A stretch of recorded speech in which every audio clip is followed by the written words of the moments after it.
सांस लेना, सांस लेना, छोड़ना।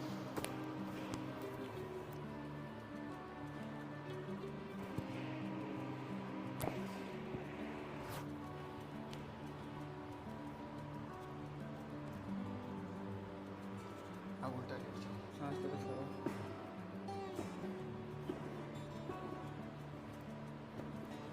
दूसरा है, पेन में कैसा है आपको? ठीक हो गया। पेन ठीक हो गया।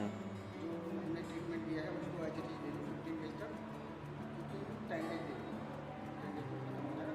बाकी ये पूरा हील हो गया, शोल्डर बराबर। ठीक है। हाँ, बहुत सही लग रहा।